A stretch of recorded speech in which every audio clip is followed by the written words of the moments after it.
Pembahasan pertama tentang pengertian ilmu filsafat. Menurut analisa Al-Farabi, filsafat berasal dari bahasa Yunani, yaitu philosophia. Philo berarti cinta dan sophia berarti hikmah atau kebenaran. Menurut Plato, filsuf Yunani yang termasyhur, murid Sokrates dan guru Aristoteles, mengatakan bahwa filsafat adalah pengetahuan tentang segala sesuatu yang ada. Marcus Tullius Cicero, politikus dan ahli pidato Romawi, merumuskan filsafat adalah pengetahuan tentang segala sesuatu yang maha agung dan usaha-usaha untuk mencapainya. Filsafat itu ilmu pokok dan pangkal segala pengetahuan yang mencakup metafisika, etika, agama, dan antropologi. Objek filsafat. Dalam filsafat terdapat dua objek, yaitu materia dan objek formanya. Objek materianya adalah sarwa yang ada pada garis besarnya dibagi tiga persoalan, yaitu Tuhan, alam, dan manusia. Sedangkan objek formanya adalah usaha mencari keterangan secara radikal sedalam-dalamnya tentang objek materi filsafat sarwa yang Pengertian psikologi. Jadi ilmu jiwa psikologi adalah ilmu yang mempelajari tentang perilaku dan proses mental yang terjadi pada manusia. Dengan kata lain, ilmu ini meneliti tentang peranan yang dimainkan dalam perilaku manusia.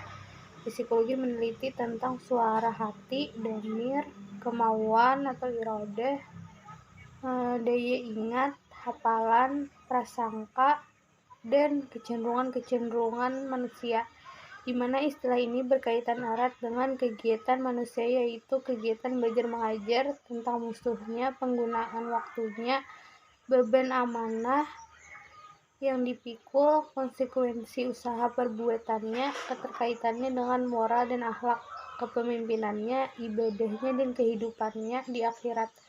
Quraish Shihab mengemukakan bahwa secara nyata terlihat dan sekaligus kita akui bahwa manusia yang berkelakuan baik dan sebaliknya. C. Hakikat ilmu tasawuf. Yang pertama, pengertian tasawuf.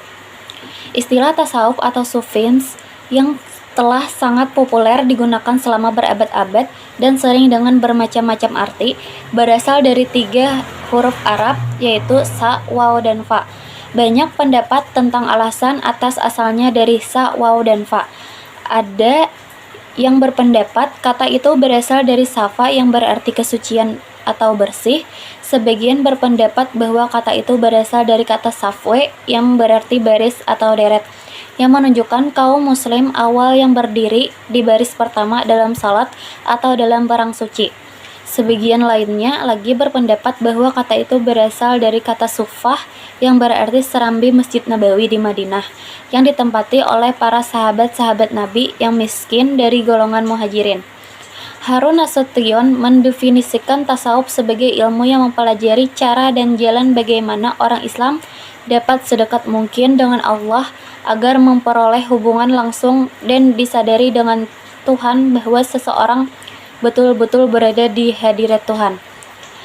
Imam Junaid dari Baghdad mendefinisikan tasawuf sebagai mengambil setiap sifat mulia dan meninggalkan setiap sifat rendah.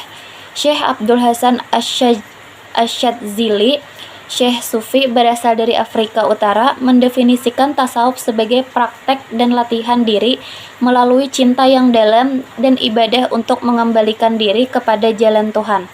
Syekh Ahmad Zurok dari Maroko mendefinisikan tasawuf sebagai berikut, ilmu yang dengannya dapat memperbaiki hati dan menjadikannya semata-mata bagi Allah, dengan menggunakan pengetahuan tentang jalan Islam, khususnya fikih, dan pengetahuan yang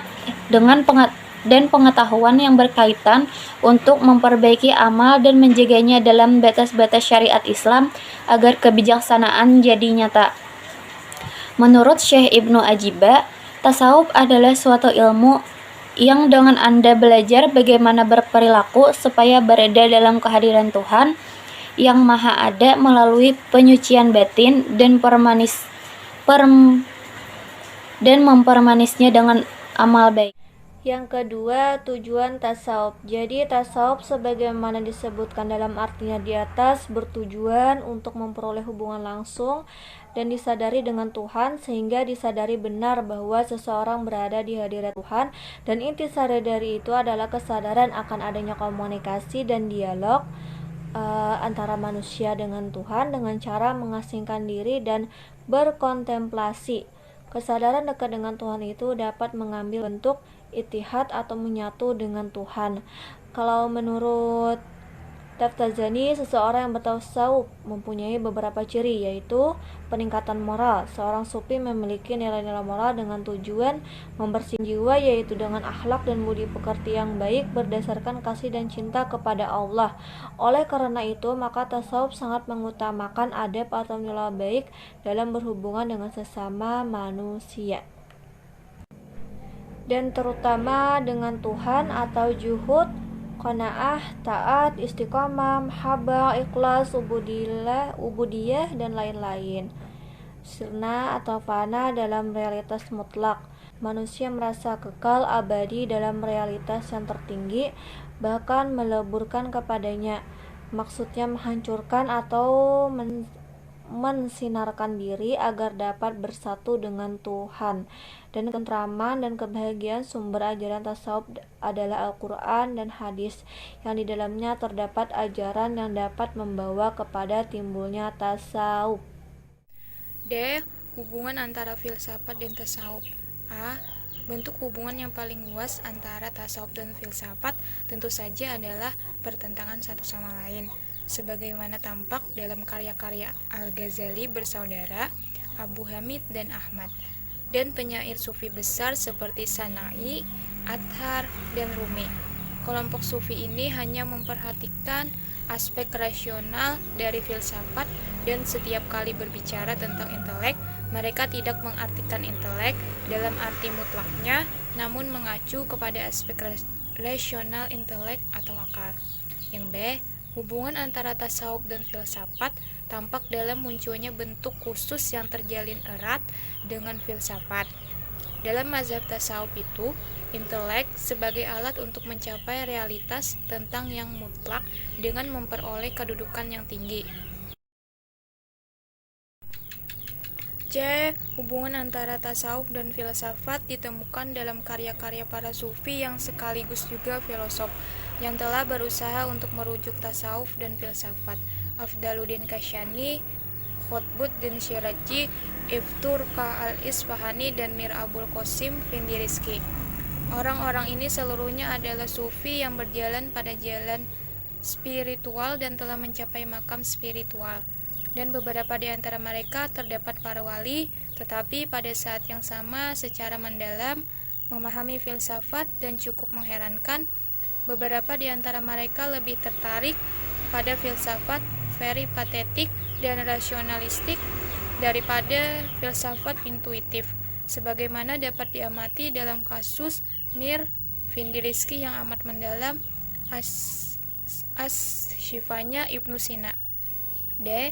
Kategorisasi umum kita mengenai hubungan tasawuf dengan filsafat mencakup para filosof yang mempelajari atau mempraktekkan tasawuf. Baik, untuk poin yang E adalah hubungan antara psikologi dan tasawuf. Kajian tasawuf tidak terlepas dari kajian tentang kejiwaan manusia sendiri. Nah, dalam pembahasan tasawuf itu dibicarakan tentang hubungan jiwa dengan badan. Tujuannya adalah agar terciptanya keserasian antara keduanya. Pembahasan antara jiwa dan badan ini dikonsepsikan para sufi dalam rangka melihat sejauh mana hubungan perilaku yang dipraktikkan manusia dengan dorongan yang dimunculkan jiwanya. Nah, jika perbuatan yang ditampilkan itu baik, ia disebut orang yang berakhlak baik. Begitupun sebaliknya, jika perbuatan yang ditampilkan itu jelek, ia disebut sebagai orang yang berakhlak buruk. Nah, dalam pandangan kaum sufi, akhlak dan sifat seseorang itu tergantung pada jenis jiwa yang berkuasa atas dirinya. Jika yang berkuasa dalam tubuhnya adalah nafsu-nafsu hewani atau nabati, perilaku yang tampil adalah perilaku hewani atau nabati pula. Begitupun sebaliknya, jika yang berkuasa adalah nafsu insani, Yang tampil adalah perilaku insani juga. Para sufi juga tidak mengabaikan para sufi ini juga tidak mengabaikan unsur jasmani manusia. Kenapa? Karena rohani itu sangat memerlukan jasmani dalam melaksanakan kewajiban dalam beribadah kepada Allah dan menjadi khalifahnya di muka bumi. Nah, seseorang itu tidak akan mungkin sampai kepada Allah atau beramal baik kepada Allah dengan sempurna selama jasmaninya itu tidak sehat. Kehidupan jasmani yang sehat merupakan jalan kepada kehidupan rohani yang baik. Nah, pandangan kaum sufi mengenai jiwa ini berhubungan erat dengan kesehatan mental yang merupakan bagian dari ilmu jiwa atau psikologi. Terima kasih.